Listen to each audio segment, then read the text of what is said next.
Hey everyone, and welcome back to the Deep Dive. You know the drill, we sift through some interesting sources and pull out the core insights for you. And today we're digging into something pretty profound. We're looking at action and reaction, spiritually speaking, and what happens to spirits after physical death. Yeah, our main source is Action and Reaction, which was psychographed by Chico Xavier, supposedly dictated by the spirit André Luiz. That's right. It's part of that whole André Luiz series. You might know No Solar or The Messengers. These books, well, they offer a very specific view on the afterlife, on spiritual growth. Definitely. And we should say up front, some of these ideas might be pretty new or different for you listening. Our goal isn't really to convince you of anything. No, not at all. It's more about exploring the ideas presented in these texts, understanding what they're trying to convey. Exactly.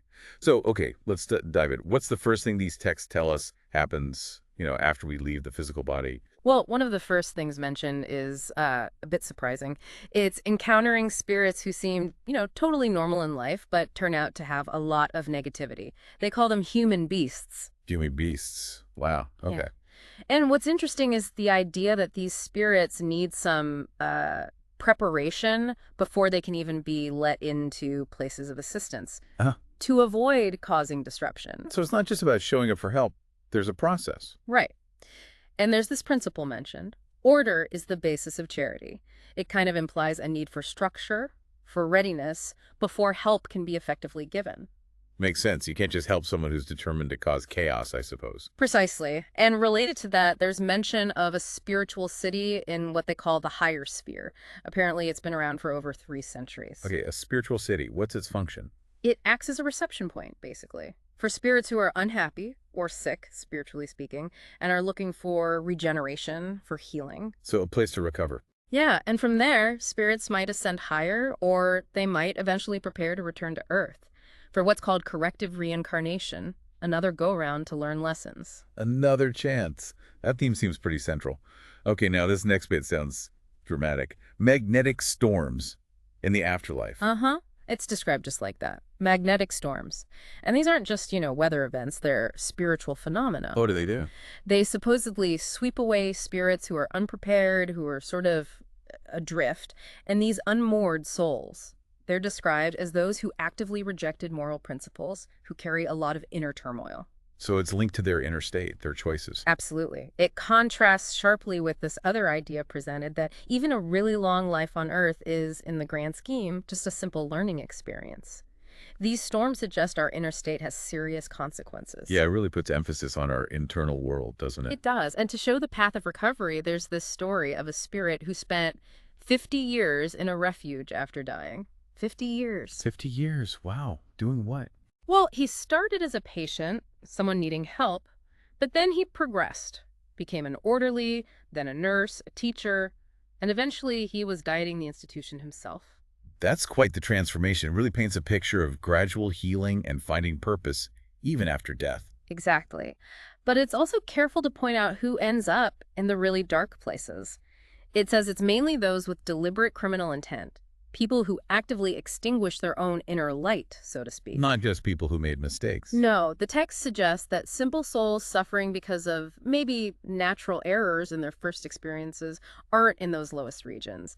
There's a distinction based on intent. And that idea of magnetic attraction keeps coming up. Like attracts like. Right. Your inner state determines your spiritual level, your environment. It's a recurring theme. So what about people who did wrong but weren't, purely evil? People who still valued truth and justice somewhere inside. Well, for them, these assistance places, these refuges, become places for reflection. They might spend days, months, maybe years just reconsidering their actions. Before what? Before reincarnating. Yes, before their necessary reincarnation for readjustment. These fraternal houses help them prepare for what are called expiatory experiences back in physical form. Basically, experiences designed to help them balance the scales. A chance to work through things physically. Okay, now the concept of hell comes up, Yeah. but it sounds different. It is. It's presented less as eternal damnation and more like A justifiable filtering system, a place spirits pass through on their way to higher life. Justifiable. How so? The idea is that it exists with God's permission, believe it or not, as a way for souls to really learn the value of spiritual health by experiencing the opposite, essentially. That's a challenging perspective. It almost sounds like even negative forces serve a purpose. That's exactly the implication. That even rebellious intelligences end up, maybe unintentionally, correcting evil with evil, which ultimately leads to the victory of good. It's a complex view of cosmic balance. Okay, but the overall message seems hopeful, that there are always chances to change course. Definitely. Despite past wrongs, negative connections, the texts stress that new opportunities, especially back in the physical world through reincarnation, allow us to remake our destiny, pay off debts, cultivate positive qualities. And it even mentions spirits who've ascended, returning to help others. Yes, returning to lower spheres safely to help loved ones who are still struggling. It speaks to this incredible interconnectedness, this bond of service that transcends different spiritual levels. Which brings up a huge question. If we're coming back to fix things, why don't we remember the past lives? Why the amnesia? Yes. The million-dollar question. The explanation given is that spirits who fulfilled their duties well, who lived aligned with good principles, they actually regain their memory peacefully when they disincarnate, when they leave the body. They reconnect with their noble ties. But for others, Strong attachments to earthly things, places, possessions, people, unresolved issues, those things act like anchors. They hinder progress, cloud the memory. our own baggage weighs us down, literally. You could say that. And sometimes for newly arrived spirits who are really struggling, full of anguish and rebellion, described vividly as telepathic hallucinatory madness, they might need direct magnetic intervention. Like a spiritual intervention. Calm them down. Exactly, sort of energetic rebalancing. It draws a parallel, interestingly, between human justice systems, parole, prison schools, and the idea that divine love also provides resources for indebted spirits, but only if they show they're truly ready for aid, ready to change. So help is conditional on willingness. It seems so, and sometimes this help involves reincarnations that seem counterintuitive, like being born into circumstances closely linked to those infernal planes or lower realms. Why would that be helpful? It's framed as a powerful opportunity for liberation from dark cycles. Often planned, apparently, by benevolent spiritual guides, these benefactors. It shows how intricate and purposeful the whole reincarnation process is believed to be. The texts also mention constant conflict in the spiritual realm. It's not all peaceful. Far from it, it seems. Peace isn't just a given, it's described as a fruit of inner victory, something earned. In these spiritual cities, they have defenses. Yes, protective mechanisms against negative influences. The analogy used is lightning rods, diverting harmful energies away. Okay, let's shift to suffering. There's a really interesting take on physical versus mental pain. There is. It suggests that while pain signals in the physical brain are real, the sensation felt in a specific body part might be, in essence, imaginary, originating from mental imbalances. So the mind is the root. Largely, yes. And this ties into how negative mental energy, negative thoughts and feelings can literally create awful, tormenting environments for spirits after death. Like that example of the man surrounded by filth. Which was his own mental creation. Exactly. Right. It's a stark image, isn't it? It hammers home the idea that our own heart, our own actions build the hell we might experience. The power of thought seems immense. They use a radio-TV analogy. Right. Thoughts and images can be transmitted and received instantly, like broadcasts in the spiritual realm. After death, the spirit is more plastic, more influenceable, and can get stuck in these negative thought loops, these illusions, often shared with others in a similar state. Trapped in a shared nightmare, almost. In a way, yes. It really underscores the responsibility we have for our own mental landscape. And behind the main assistance institution, there's this area described as being packed with suffering spirits. Yes, overcrowded with disturbed spirits who didn't initially qualify for direct help. But interestingly, many who have recovered inside the institution then volunteer to go out into these troubled zones. Yeah, help. Like outreach workers. Exactly, acting as connecting links. And again, it emphasizes these aren't just simple, innocent souls. They're often individuals who misused intelligence, misused power, and got caught in their own foolish or monstrous mental creations. But even there, in those dark areas, there are glimmers of hope, little houses of light. Yes, small points of aid. And there's an example of a spirit, not highly educated, who'd committed offenses, but, after a long rehabilitation, now helps others in despair. And helping others helps him too. Absolutely. It's presented as a key part of his own re-education and helps pave the way for a better future existence. Service as a path to healing. We also get these specific examples of obsessions creating mental torment.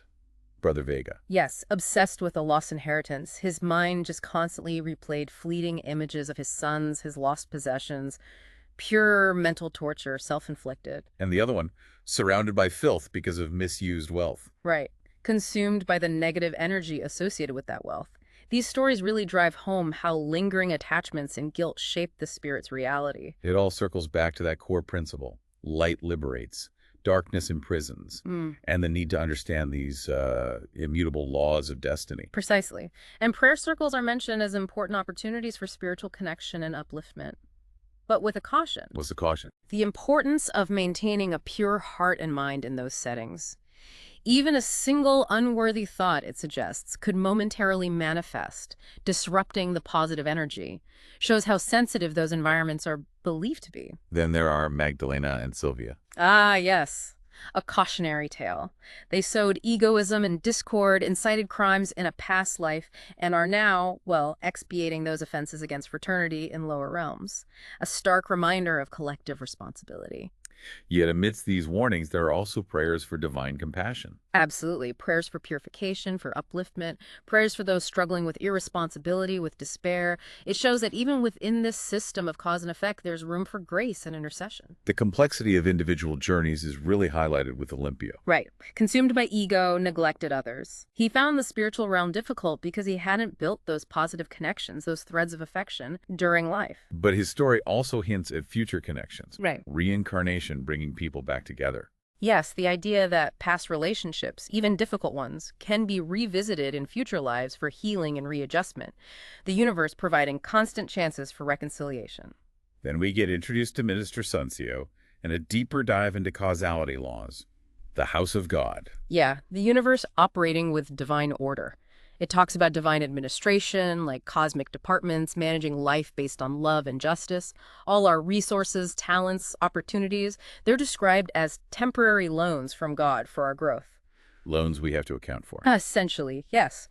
Our actions create credits and debts in our consciousness, shaping future experiences. So how does this framework define good and evil? It seems crucial. Good is simply everything that aligns with divine laws, laws aiming for harmony, perfection. Evil is any deviation from that, anything creating imbalance and suffering. And Jesus Christ is presented as the ultimate example. As the paradigm of eternal good, yeah. His selfless sacrifice is highlighted as being for the benefit of everyone. Okay, karmic signs or imprints. How are they explained? It sounds abstract. It is hard to articulate, the texts admit. They use analogies, like a plant producing fruit according to its species. Our past actions create these reflex circumstances. Reflex circumstances, meaning? Future challenges, temptations, situations that mirror or are consequences of past deeds. But importantly, it stresses that temptations originate within us. They're fueled by our own tendencies. So we attract our own tests, in a way. That's the idea, which is why cultivating positive qualities is so vital to build the strength to navigate the inevitable crises that arise from these reflex circumstances. And redemption. Getting out of debt. It involves diligent work, effort, sacrifice, paying back what's owed, spiritually speaking. And the advice is to start this restoration process during the best times of physical life, not wait until things get tough. Makes sense. Address issues when you have the strength. Exactly. And early guidance, moral education, is seen as crucial for building that strength for the soul's long journey. Any actions against divine law, it says, will be corrected sooner or later in whatever sphere of existence. Can working on things before reincarnating lessen the burden? Yes, the idea is that rectifying wrongs, even just through sincere remorse and planning amends before returning, can lead to a more hopeful childhood and youth.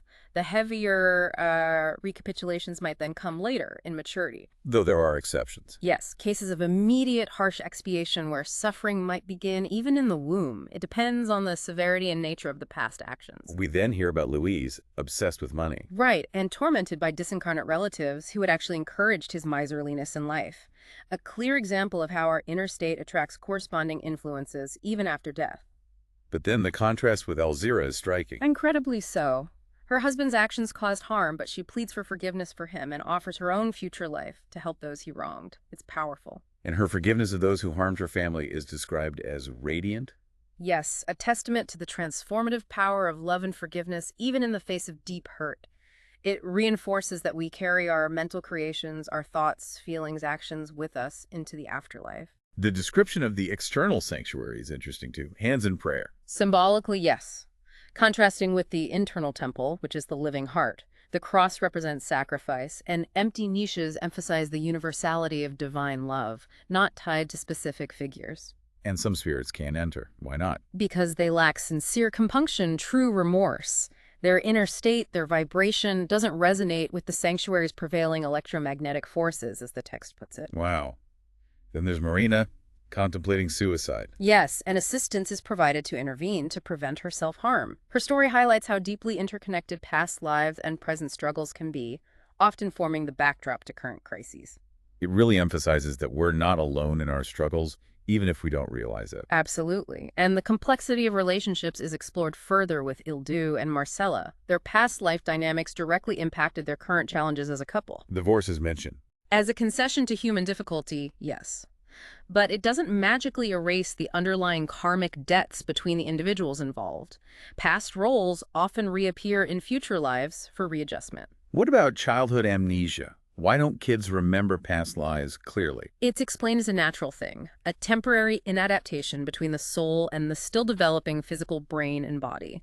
It takes time for the connection to fully form. But instincts can offer clues. Yes, childhood instincts, strong affinities, or aversions can apparently reveal past tendencies and relationships that aren't consciously remembered later on. The texts even touch on Freud and libido. They do. They acknowledge Freud's contribution to understanding the psyche, but suggest libido is only part of the story. Human motivation includes spiritual aspirations, fraternal love, things beyond purely physical or erotic drives. So, creation, life, sex, they're all linked. Intrinsically linked within divine wisdom, yes.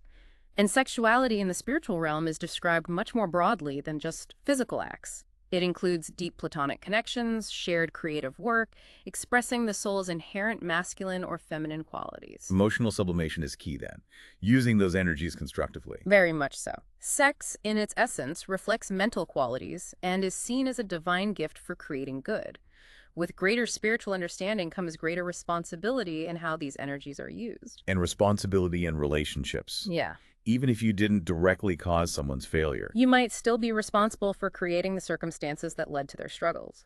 The idea is that someone awakening to goodness will naturally feel driven to help uplift former companions in darkness. There's also talk of purification and inversion. Yes, healing deep negativity requires purification. Inversion refers to potentially experiencing life as a different gender in a future incarnation.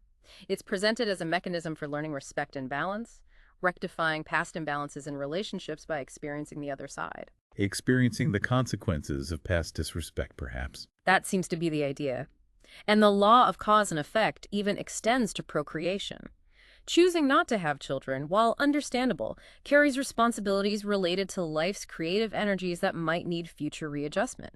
Now, Adelino Correa emerges as a really positive example. A shining example of pure fraternity, yes. His selfless service, helping others despite his own poverty, attracted immense support in the spiritual realm. He even took in the people who harmed him in a past life. He did. Adopted the former overseers responsible for his past suffering. An incredible act of forgiveness, demonstrating that love can truly transform karmic ties. And his physical illness was linked to remorse. Yes, a congenital illness related to the perispiritic trauma, the spiritual body's memory of remorse from a past life where he inadvertently caused his father's death.